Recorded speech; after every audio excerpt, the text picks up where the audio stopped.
are Geekcentric, and you can be too.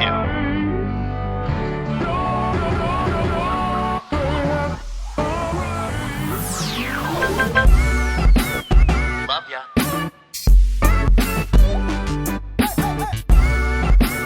Get home safe, guys. Peace.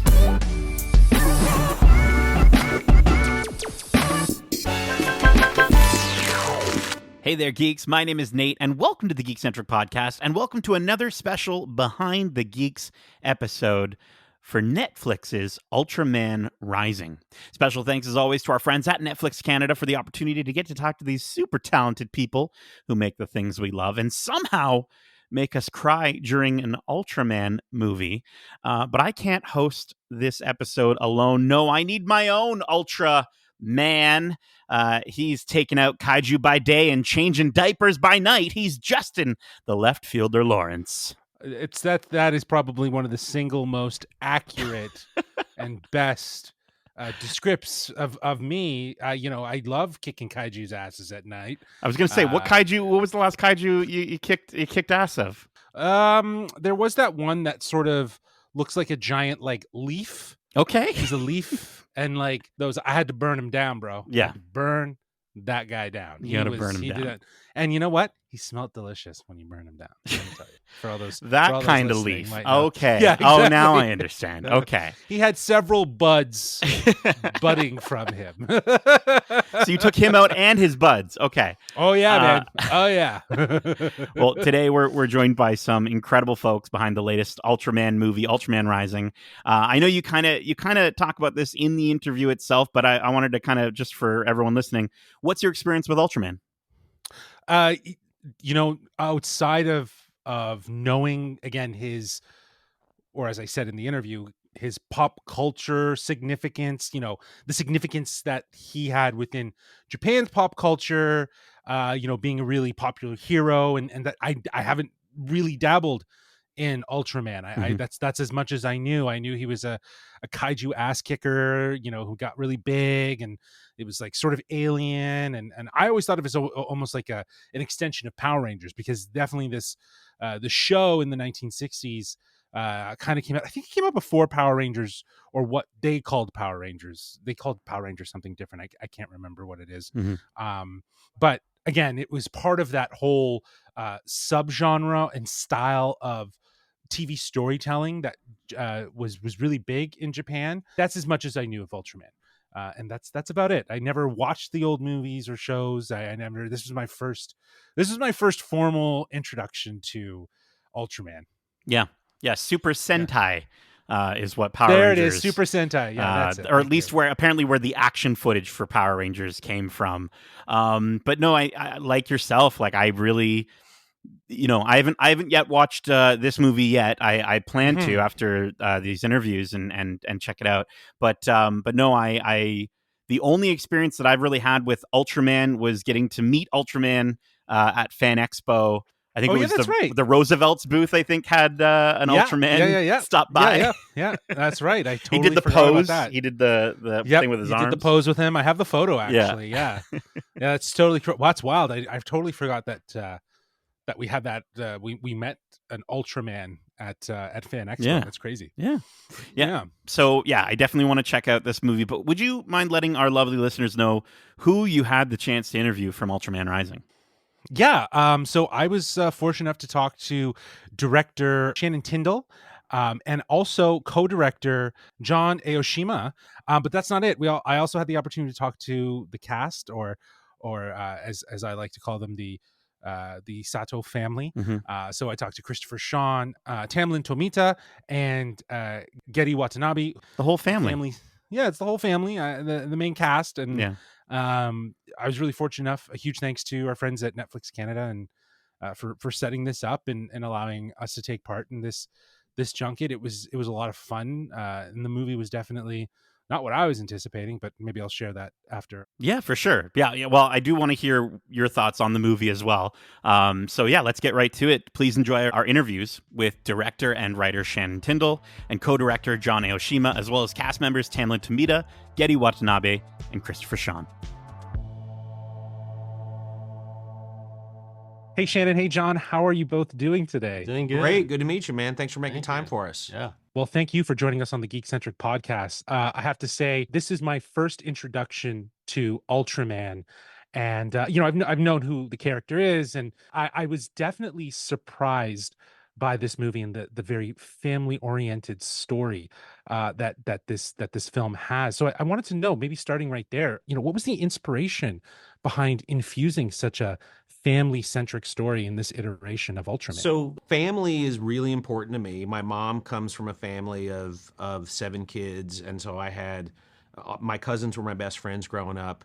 But this didn't initially start as an Ultraman film. While I was a fan of Ultraman, I knew I couldn't get the rights. So back in 2001, when I first developed the idea, I wanted to take a character like that and make a story that connected to as many people as possible. And I thought, well, let's take a character like that and give him their heroic task of becoming a parent, which is a really challenging job to have.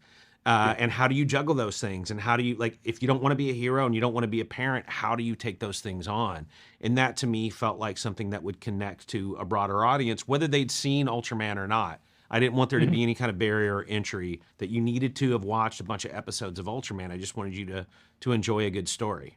Yeah, and I thoroughly enjoyed it. As a personal note, I am a new father, so there's so much of this that I Congrats. could relate to. Thank you. She's 18 months, so but still, I'm in the throes of it, just like Oh, Ed you was. got a couple more years of being in Yeah. the throes of it, man. Yeah, for sure.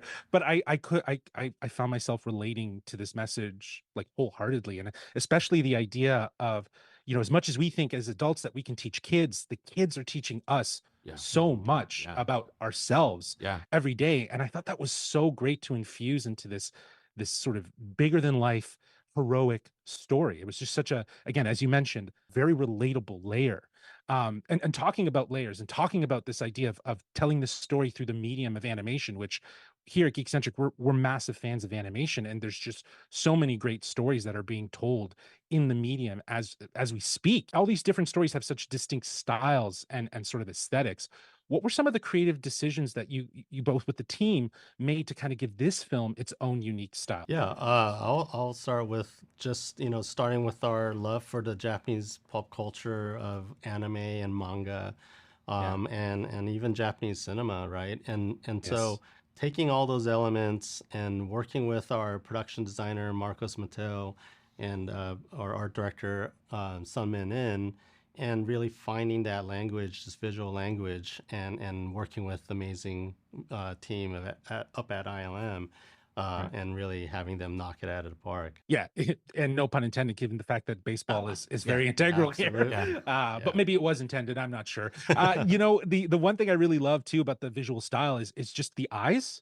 The way the eyes look, they're very, there's that like a painterly brush stroke to the way the eyes really speak to me, at least, and how I connected with it. But you see a lot of the visual style really top tier in some of the great moments, some of the power-ups and some of those moments that you were talking about in regards to the film. Now, another great part of this story is this message about balance, and I thought that was really relevant too, especially in relation to our hero Ultraman. I wanted to know for both of you, what do you do in your day-to-day to find balance? Well, it's one of the things that I started to do, because I love working, I love writing. And when my daughter was born, I found myself getting up earlier and earlier so that I could have time on my own, but also still give her time. So now I get up at 5 o'clock in the morning. I write until 7. She gets up. She's 13 now. We hang out together. I make breakfast. And then she goes to school. But when she was little, we would still hang out. And finding that balance was, how can I still do the thing that I love in my career, and how can I do the things that I love as a parent? Right. Absolutely. Yeah, absolutely. Yeah, work and life balance, Yeah. and making sure, because I tend to be a workaholic, watching my mom be a workaholic and my family. So I had to really think about slowing down and taking every day, every moment, and living life to its fullest. Well, Shannon, John, thank you so much again for joining us on the Geekcentric podcast. Again, I didn't have crying on my bingo card when watching this movie, but this movie definitely made me cry, and it had a lot to do with just where I'm at in my journey as being a father. So thank you so much. Well, thank you for watching, and that thank means you. a lot. Thanks so Yes. much. Bye. Awesome. Have a good one, guys. You too. Bye. Howdy, folks. How are you? Justin. You know, I was just talking with Shannon and John, and I was just sharing that this is actually my formal introduction into the Ultraman world and universe. Oh, If really? you will. I've been familiar with the pop culture iconography of the character, but I never really dabbled, and I was very surprised by this story. So I kind of wanted to start there.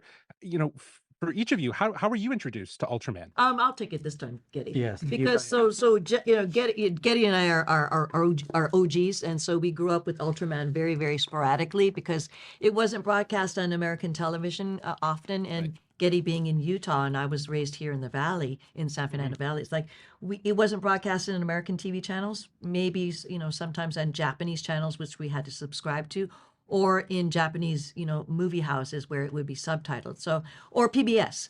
So it wasn't foundational in our upbringing, but what was really impactful is that we saw for the first time faces that looked like ours that were superheroes. Right. And it was like, oh my God, we can be awesome as well, which is different from, Christopher's generation and, his kids too, in growing up with, stories like Ultraman. And that's, for us, he was always there in the background, but not as impactful for, as Christopher, grew up with.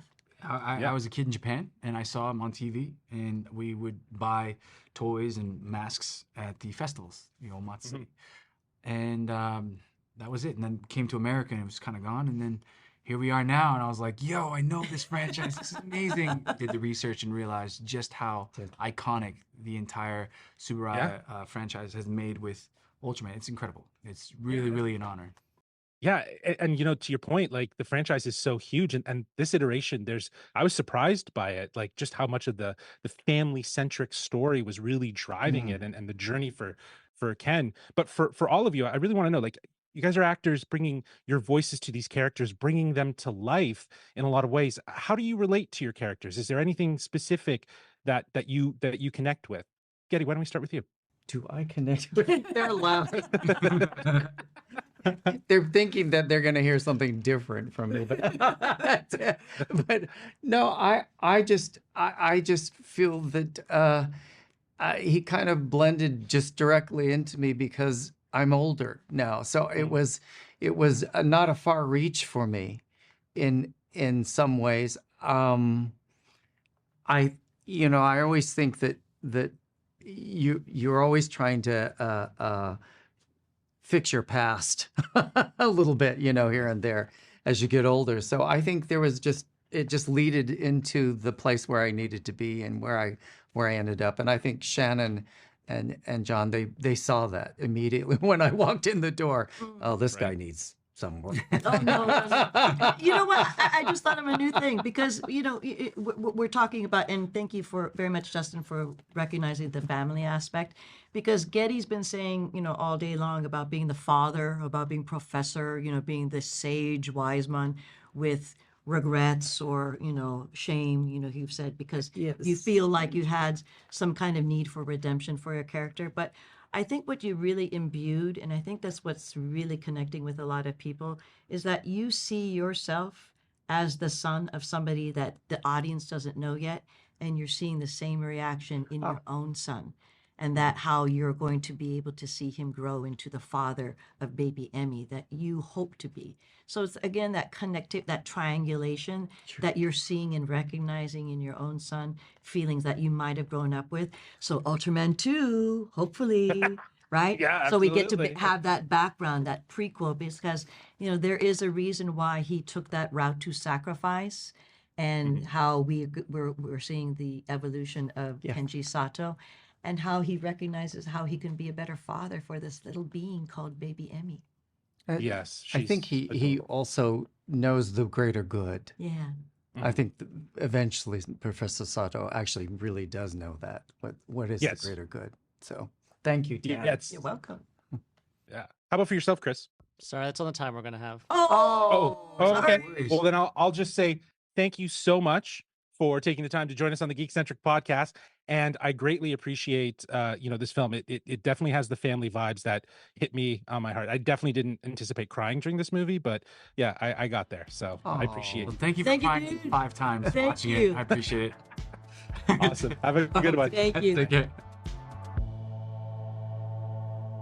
And we are back. It's crazy that this movie wasn't originally an Ultraman movie, but it was adapted Yeah. once he got the rights. I think that shows in some ways. Okay. You know, I was gonna but ask, not like- in necessarily Yeah. in a bad way. I just think that there's elements of this film or this story that feel sort of readjusted to fit the Ultraman motif. Okay. But as Shannon was mentioning, you know, bringing in the components of that story and, you know, blending them into this Ultraman, it's kind of unexpected, and it's a new way of looking at the story of this hero, which you know, again, not knowing much about the character, they could have gone down a road of being very generic. So it works to be a bit of a benefit, but it's also the most unexpected. Sat down and watched it, I was very taken back at what this whole movie was really talking about. And I mean, the visual style from the trailer looks absolutely incredible. To hear that I think the team at ILM, from what I've seen from the trailer, knocked it out of the park. And John was talking about the inspirations from anime and Japanese Manga. cinema and manga. And that's very much apparent in the movie. It's something you got. Oh my God, that's like this film could have been so tentpole continuation of Generic everything animated else. movie. Yeah. Well, but it could have been a generic Ultraman movie Sure. done in animation, and the animation would have been doing all the heavy lifting. Mm. It would have been doing all of the heavy lifting of really trying to make this look so dynamic. But the one thing that's nice is that, you know, you really are experiencing sort of like the Ultraman moments in animation. Mm-hmm. You know, the ass-kicking kaiju style is fantastic. The power-ups are incredible. It does have its own look, and both these interviews are available to watch on YouTube at youtube.com/Geekcentric. And I sort of tried to find some visuals to kind of speak to some of the things that I was referencing, and I wasn't able to find an actual shot. If you see this movie, and there's a moment where you do get to see a couple characters and right into their eyes, the way they make the eyes look with sort of a painterly brushstroke is really, really interesting. It's almost in the same sort of vein of, like, you know, each brushstroke is so different from one another, therefore it's kind of like a fingerprint in some ways. So each person's eye looks just, you know, they look similar, but they also look slightly different because of the way the brushstrokes are. Cool. Again, with so many films out there now in the medium of animation that have such a distinct style and look, it's important that films like an Ultraman need to come in and really distinguish themselves and really show themselves as being, you know, something that embracing some aesthetics and styles of the past while also moving the needle forward. Very much like in so many of the most recent animated films, we see this sort of hybrid of old meets new and really fresh approaches to action and visual language of how they make things work and the way the cameras are put into place. You know, you're no longer just on in a window looking into this world. You're in the world, right? Like the cameras are low angles and it makes you feel more immersed. So all of those visual elements are very much at play in this film. Yeah, I think, you know, you mentioned more recent animated films. I think Spider-Verse, TMNT, Mutant Mayhem, I think there's a lot that's brought over from there. But to hear that this still was able to kind of charter its own path is great. And I loved hearing you connect with Shannon about being a dad and how this movie connected with you on that front as a newer dad. And I also really liked hearing the cast talk about their experiences with Ultraman. And, you know, I think it's cool to hear Tamlyn talk about Gedde and her seeing their faces for the first time in superheroes, but then also how generational Ultraman is for such a large population of this planet. Like to hear that that's a continuation with Christopher, with his kids, and how this, you know, movie can hopefully embrace that aspect of you know, kind of carrying this IP through those generations and giving a story that, you know, is generational in itself based off of what I've seen from the trailer. That's really cool. And I think that's fantastic. Yeah. I think, again, the subtext of the sort of, as I referenced, the family-centric narrative does speak to a generational quality that Ultraman has. Because, like, in a lot of ways, if you think about it, Spider-Man is like 4 or 5 decades spanning, right? Ultraman's sort of the same. Do you know what I mean? Like, he spans so many different decades. He's had so many different iterations and you know, different stories told with his, you know, character, that there's something for everyone. And like Tamlyn was saying, you know, to be young at a time when Ultraman was up and coming. It wasn't something you saw in the US, which I don't think really surprised her. But now, with the way things are, even just the way technology is and everything, like I could find old episodes of Ultraman right now if I wanted to watch them. Do you know what I mean? Like that wasn't possible. The accessibility and also just the idea of, again, as she said, as Tam was saying, the generational quality of Ultraman, it really does, it hits home in this film, a lot of those elements. Yeah, absolutely. And lastly, I was confused by where I'd mostly, like I'd seen, but also mostly heard Christopher Sean before. And then I was rocked with the revelation that he's from Star Wars. We always have to mention Star Wars on this podcast, but Kaz Ziono from Star Wars Resistance it's very cool that you got a chance to chat with him. And I keep thinking to myself, like, I got to go back to it, and then I get pulled away to other things, but I got to watch Resistance at least once through someday. I don't know. I think I would love to give it the same level of attention. Yeah. I feel like I don't think it was given enough of a fair shot to kind of get its footing. But, again, Christopher Sean in this film, he was great. The movie itself is, like I've said, it's there's a core family story here that's super, super integral that, as you mentioned, I personally relate to as a new father. I couldn't help but get emotional at times. And this little or giant baby kaiju is absolutely adorable. You'll fall in love with her. And, to have these moments where Ken is with her and he's realizing that what he's doing is leaving an impression on her, and it kind of affects him. I live that day in and day out with my daughter. I get to, I see things happen, and I see how they affect her, and I see how, she kind of adopts me, either traits of myself or my wife, and it kind of makes you smile, and like you start to see them become their own person. There's a great monologue in the middle of this movie, monologue that our hero Ken needs to hear at the right time. And it's very much just about the idea of, we as adults always think that we need to teach children, but children teach us so much more about ourselves, and having kids do. And that brought me back to the whole conversation you had with D. Bradley Baker, in and around the Bad Batch, and just this sort of relevance of that. I was surprised by this film. I definitely think I don't know how Ultraman fans are going to treat it, though. I think they might look at it as maybe too childish or whatnot. But I again, like I was saying at the top, I don't know how you could do anything different with Ultraman that isn't this. That isn't like some sort of outside of the box, bigger than life family adventure story. Yeah. Really, at the end of the day. So you'd recommend it? I definitely would recommend it. We're in a day and age where, streaming content is next to nothing. So, but I also encourage anyone who's a fan of just good animation, especially given the fact that like Industrial Light and Magic, ILM, was behind this. Like that kind of took me for a surprise too. And I didn't get a chance to ask in and around that, but it's cool. It was cool to learn about that. Very cool. Well, that is it for this special Behind the Geeks episode for Netflix's Ultraman Rising. We hope you enjoyed it. And if you did, make sure to subscribe to us wherever you like to listen to podcasts, if you haven't already. And if you want to write into the show with your thoughts on this movie or any of the movies or shows we cover, well, you don't have to defeat a giant kaiju while taking care of a giant baby. Instead, Justin, can you let our Ultra listeners know how they can reach us? They can reach us at wearegeekcentric@gmail.com. That's wearegeekcentric@gmail.com. Or they can reach out to us on the app formerly known as Twitter, X, at GeekcentricYT, or on Instagram at wearegeekcentric.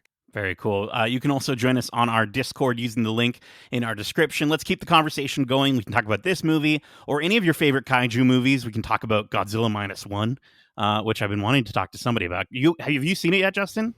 I have to watch We got it. Come on. You get on it. Get on it. Yeah. Keep in mind, we have a ton of other great episodes covering the latest in movies and TV shows, including our recent spoiler-free reviews for Inside Out 2, House of the Dragon Season 2, The Boys Season 4, Kingdom of the Planet of the Apes, Doctor Who, and Star Wars Tales of the Empire. We also have our weekly watch club currently for Star Wars The Acolyte, where we break down in full spoilers our thoughts on each episode as they debut. So be sure to check those out if you're watching the show. Also, clearly you're a fan of animation and interviews, and that, you know, you might want to check out a few more. Justin actually had the chance to sit down with a couple folks behind Pixar's Inside Out 2 and what went into the making of that movie, the animation for that movie, as well as their roles at Pixar. So definitely go check out that interview. You can check that interview out here on your podcast service of choice. We've got a ton of great stuff coming at you as the hot geek summer is really starting to heat up. I mean, it's getting sweaty, I'm telling you. So subscribe, join us as we continue to cover all things geek-centric. Justin, thank you so much for joining me for this Ultra Kaiju baby-filled Behind the Geeks interview episode. And as we say, love ya. Peace.